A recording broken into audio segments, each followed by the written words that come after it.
नमस्कार मेरे प्यारे बच्चों, राइट वे क्लासेस के यूट्यूब चैनल फिजिक्स पढ़ने में आपका स्वागत है। आज हम पढ़ेंगे बेटा क्लास 10th और 12th के लिए बहुत ही ज्यादा इंपॉर्टेंट प्रश्न, जिसका नाम है महादेवी वर्मा का जीवन परिचय। क्या पढ़ेंगे बेटा? महादेवी वर्मा का जीवन परिचय। जैसा कि आप सभी को पता है, ये क्लास 12th में भी पूछा जाता है और क्लास 10th में भी, और दोनों में कितने अंक का आता है बेटा? ये दोनों में बेटा 5 अंक का आता है। दोनों में कितने अंक का? 5 अंक का। फिर अंतर क्या है? अगर हम 12th में लिखेंगे तो महादेवी वर्मा का जीवन परिचय के साथ साथ इसका साहित्य परिचय भी लिखेंगे, लेकिन जब 10th में लिखेंगे तो केवल हमें जीवन परिचय लिखना होता है। क्लियर? तो जीवन परिचय बेटा कैसे लिखोगे? छोटी छोटी गलती से आपके नंबर कट सकते हैं। तो सबसे पहले बेटा महादेवी वर्मा का जब जीवन परिचय आप लिखोगे तो सबसे पहले हेडिंग डालोगे महादेवी वर्मा, और यहां पे लिखोगे संक्षिप्त जीवन परिचय।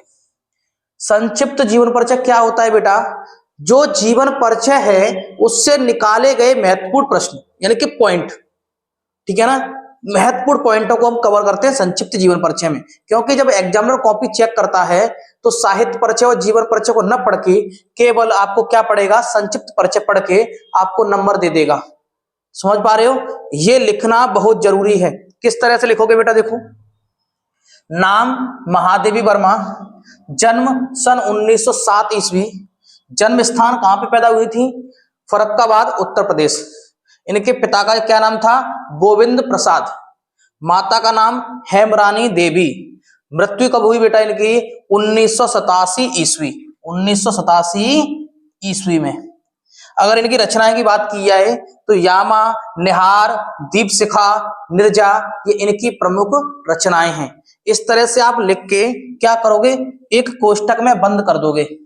इससे बेनिफिट क्या है? जब एग्जामिनर आपको देखेगा आपके जीवन परिचय को तो सबसे पहले ध्यान इस पे ही जाएगा, तो आपके पूरे जीवन परिचय को वो नहीं पढ़ेगा, केवल इसको ही पढ़ के आपको नंबर दे देगा। इस तरह समझ पा रहे हो? ये है जीवन परिचय लिखने का सही तरीका। अब देखते हैं बेटा जीवन परिचय कैसे लिखें। ठीक है, क्लास 10th और 12th दोनों के लिए ही इंपॉर्टेंट है, ध्यान से पढ़ना और साथ साथ इसके नोट्स भी बनाते चलना। तो लिखोगे अपन लोग जीवन परिचय। कैसे लिखोगे? आधुनिक मीरा के नाम से प्रसिद्ध महादेवी वर्मा का जन्म। कौन सी मीरा थी ये? आधुनिक मीरा के नाम से प्रसिद्ध थी। महादेवी वर्मा का जन्म किसमें हुआ था बेटा? 1907 ईस्वी में। कहां पर हुआ था बेटा? फर्रुखाबाद। आप फर्रुखाबाद को किस तरह से लिखोगे? जैसे कि ब्लू और ब्लैक का इस्तेमाल करते हो ना पेन में, तो ब्लैक पेन से महत्वपूर्ण बिंदुओं को लिखोगे जो आपने अभी कोष्टक में बंद किए थे। ठीक है, तो कहां पे? फर्रुखाबाद में बेटा। यहां तक क्लियर हुआ? इनके पिता गोविंद प्रसाद थे। इनके पिता का नाम क्या था? गोविंद प्रसाद। क्या था बेटा? गोविंद प्रसाद। याद करते चले साथ साथ। तथा इनकी माता का नाम क्या था? हेमरानी देवी।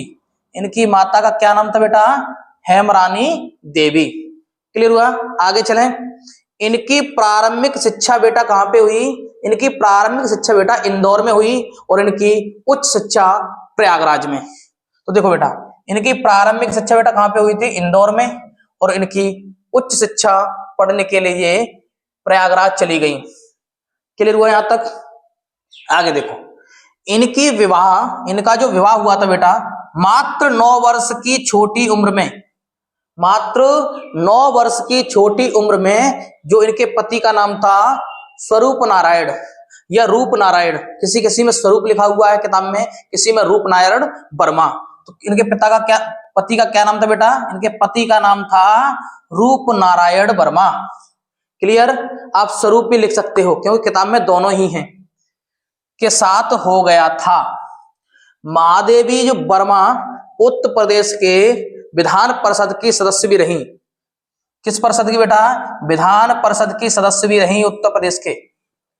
ठीक है, आगे देखो, इनकी बेटा जो मृत्यु हुई थी 1987 ईस्वी में, कहां पर हुई बेटा? प्रयागराज में। कहां पर हुई बेटा? प्रयागराज में। क्लियर हुआ? इस तरह से आपको जो क्लास 10th के बच्चे हैं इस तरह से जीवन परिचय लिखेंगे, केवल कोष्टक में बंद करके महत्वपूर्ण बिंदु, संक्षिप्त जीवन परिचय और जीवन परिचय। अगर जो बच्चे 12th वाले हैं इसमें वो साहित्य परिचय भी लिखेंगे। क्लियर हुआ? अब साहित्य परिचय कैसे लिखा जाएगा बेटा, उसको भी जरा ध्यान से पढ़ना। महादेवी वर्मा जी साहित्य और संगीत के अलावा चित्रकला का भी शौक रखती थी। किसका बेटा इन्हें शौक था? चित्रकला का। क्लियर?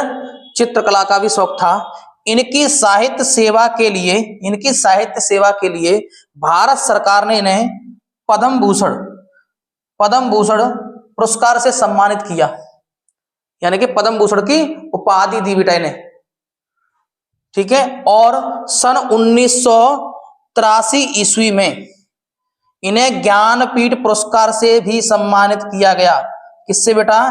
ज्ञानपीठ पुरस्कार से। सबसे पहले भारत सरकार ने क्या किया, इन्हें पद्म भूषण पुरस्कार से, यानी कि उपाधि दी। पद्म भूषण की एक उपाधि होती है, वो उपाधि इनको दी थी। जो कवि होते हैं उनको एक विशेष उपाधि होती है उनकी, पद्म भूषण। ठीक है। और उसके बाद हुआ क्या, 1983 में इनको ज्ञानपीठ पुरस्कार से भी सम्मानित किया गया। पुरस्कार होता है ज्ञानपीठ पुरस्कार, ये पुरस्कार है, ये उपाधि है। क्लियर? आगे इनकी रचनाओं की बात की जाए बेटा, तो इनकी रचनाएं हैं निहार, नीरज, संध्या गीत, यामा आदि। अब एक बात बड़े ध्यान से सुनना मेरे बच्चों, जो क्लास 10th में है या 12th में है, जो 10th वाले हैं ध्यान से सुनना। सबसे पहले संक्षिप्त जीवन परिचय, उसके बाद जीवन परिचय, उसके बाद रचनाएं। आपको साहित्य जीवन परिचय नहीं लिखना है। जो विद्यार्थी 12th के हैं वो जो भी मैंने अभी समझाया है सब कुछ लिख के आना है, तब आपको 5 अंक मिलेंगे। तो आप इसका स्क्रीनशॉट करना चाहो बेटा तो कर लीजिए। कर लिया? इसका भी कर लीजिए। कर लिया? तो आशा करता हूं मेरे प्यारे बच्चों आपको ये वीडियो पसंद आई होगी। अगर पसंद आई है तो लाइक करें, शेयर करें, सब्सक्राइब करें और मिलते हैं नई वीडियो में। तब तक के लिए जय हिंद, वंदे मातरम।